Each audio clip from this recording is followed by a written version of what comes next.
Well, I finally got a chance to looking at Patrick Queen, the linebacker from LSU, and the debate that rages on is Kenneth Murray or Patrick Queen. The truth is, probably both of them aren't going to be there by the time we pick at 30.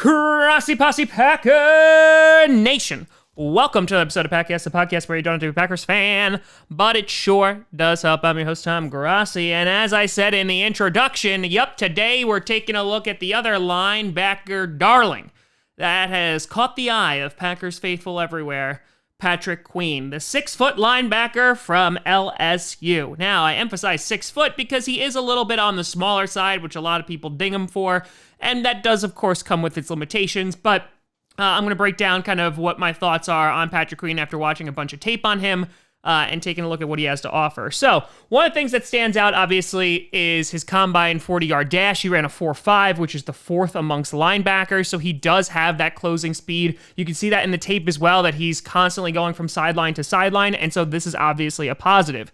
In 2017, he didn't really do much because he was a freshman. He started the last 5 games in 2018, played a total of 11 games in which he accrued 20 solo tackles, 40 total tackles, 5 of them for a loss, and 1 sack. He was able to do this after Devin White got penalized for targeting, and he came in as a starter.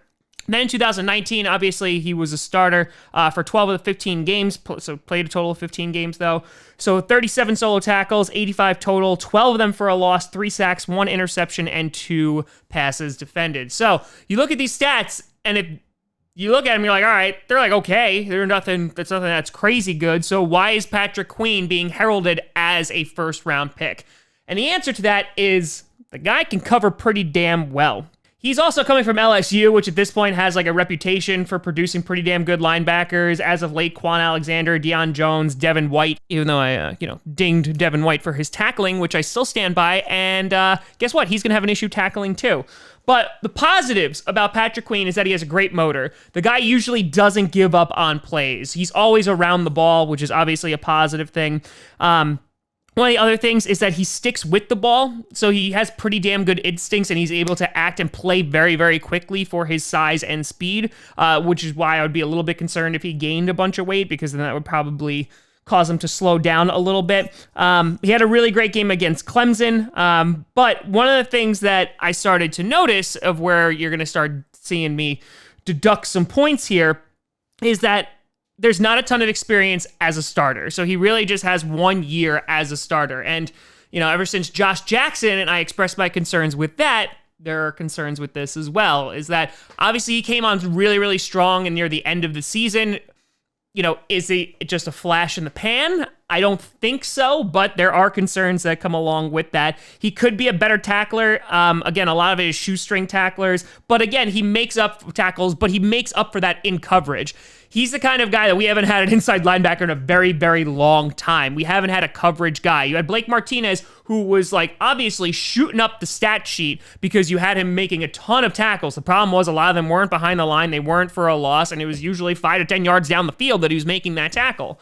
He is actually good in coverage. He can stick with running backs. He can stick with tight ends. And so I think that is definitely a big, big positive and would bring something to the Packers that we haven't seen in a while. Now, that being said, he is also not really that great at rushing the quarterback. Obviously, the numbers really show that. Doesn't have a lot of sacks, but he really just gets swallowed up by any good tackle when he tries to rush the QB. There's a couple that I saw where he was able to blitz from the second level, but it was basically he had a free shot at the ball carrier. There was a couple in which I saw him fight off of a block, but the majority of the time when he rushed after the QB or even just the ball carrier, he wound up getting just lost in the middle of it all.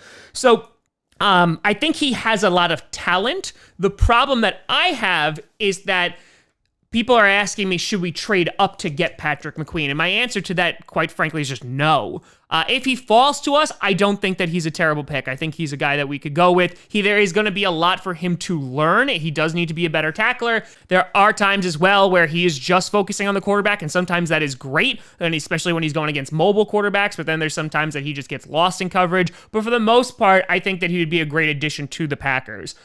Now, if the question comes down to Kenneth Murray or Patrick Queen, I think they offer two completely different play types, and they have the completely different upsides. With Kenneth Murray, you are getting a run stopper. The guy had a ridiculous amount of tackles for loss behind the line, but really wasn't that great in coverage. Then you see Patrick Queen, who is damn good in coverage, but is not really good at, stopping people behind the line, even though he did have 12 tackles for a loss this season, which is good. So for me, I say let the draft happen, and if I had to choose, if some reason, somehow, some way, Kenneth Murray and Patrick Queen are there, I would say you take a shot on Patrick Queen, just because even though I think that there's a higher boom or bust potential with him, he would just offer something that this defense is sorely, sorely lacking. But, I mean, who knows if Goody's even going to go with an inside linebacker in the first round. But let me know what you think down in the comments below. Do you think that Patrick Queen's going to even be there? If he is there, would you rather pick him over a wide receiver or Kenneth Murray or even a tackle? Let me know what you think down in the comments below. You can always find me at TomGrossiComedy.com or at TomGrossiComedy on all social media. See down below. Check out Packast on SoundCloud, iTunes, Google Play Music, Spotify, and of course YouTube. And a big shout and thank you to all the Patreon members over at patreon.com/TomGrossiComedy. But thank you so much for watching. I'm Tom Grossi. And as always, go Pack Go.